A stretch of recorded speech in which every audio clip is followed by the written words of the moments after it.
afternoon, everybody, from South Williamsport, Pennsylvania. Welcome to the Saturday edition of the 2014 Little League World Series. From the Williamsport Sun-Gazette, I'm Mitch, Rupert, standing alongside the one and only Dr. Chris Masse, and we're here to talk to you a little bit about the big pitching performance we saw on Friday from Philadelphia's Mo'ne Davis, and what we're going to see in some U.S. matchups tomorrow in the winner's bracket, which should be a lot of fun. But Chris, the first thing we have to talk about, what a stellar performance from Mo'ne Davis, and it's hard not to talk about this Philadelphia team and not talk about Mo'ne Davis. And when you go out and throw a two-hit shutout with the weight of your world on your shoulders like she did, it was quite a feat. What did it look like from the press box? It was a lot of fun to watch. You know, as the game went on, just kept thinking, man, this is one of the better clutch performances I've seen at any level. Like you said, when the whole world is watching, and you've been getting so much attention worldwide, that's a ton of pressure for anybody, let alone a 13-year-old kid.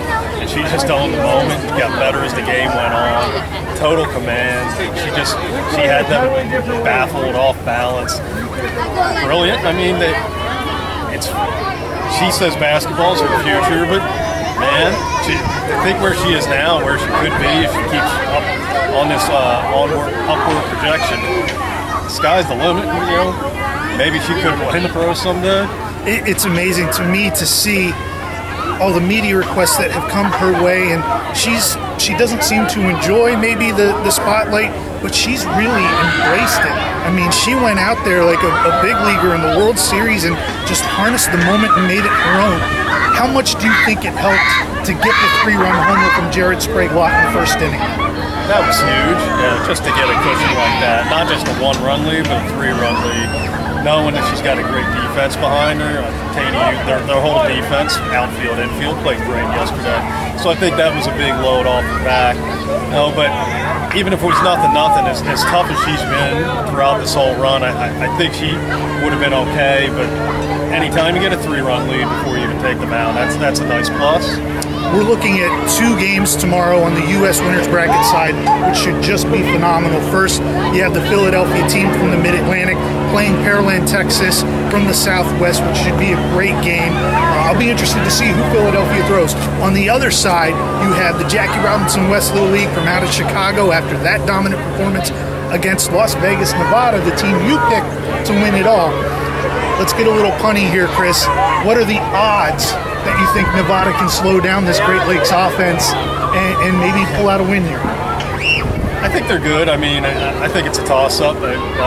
Nevada's got deep pitching. It's going to be tested. Obviously, I mean, Chicago hits from top to bottom. The reserves hit great.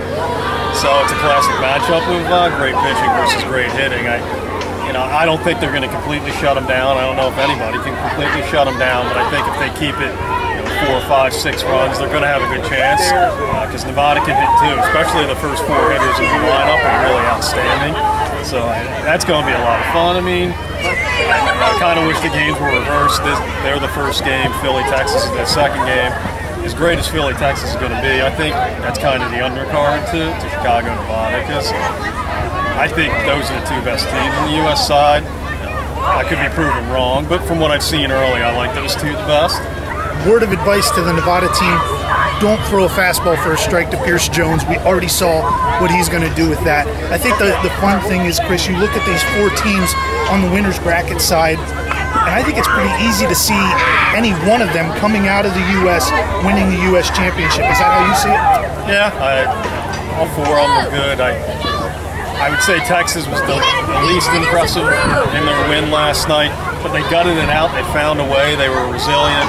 And you got to respect a team that's undefeated going through Texas, going through the Houston area, and scoring a Southwest regional record 59 runs in the regional tournament down there. So yeah, any 4 can win it, and that's what makes it a lot of fun. You don't have a clear-cut favorite at this point. It's exciting. And don't sleep on the Nashville team that fell to Mo'ne Davis and that Philadelphia team. They got a chance to come through the loser's bracket and still make some noise. And Chris, I know we talk a lot about, what we talk about here is the U.S. side because that's what you covered, but we'd be remiss if we didn't talk about Takuma Takahashi yesterday with the Japan team. 14 strikeouts in a 1-0 win. It's kind of status quo for the Japanese teams anymore. They always seem to have a guy like that. They do, and they're always so deep. I mean, I would assume he's their number one, but they're so deep, you never know. It seems like everybody on the team can pitch, and they always seem to find a way to win. If they have to outslug you, they outslug you. If they have to win a 1-0 game, they do it. It's a fun team to watch because they're just so fundamentally sound, and they do everything right. I mean, they're not going to beat themselves. You're going to have to beat Japan to win. 74 miles an hour, too. I'm not stepping in the box against that. No parts of that. No way. I'm better off in the press box. That's going to do it for us here from day 3, I think, of the Little League World Series. Saturday edition, it all runs together.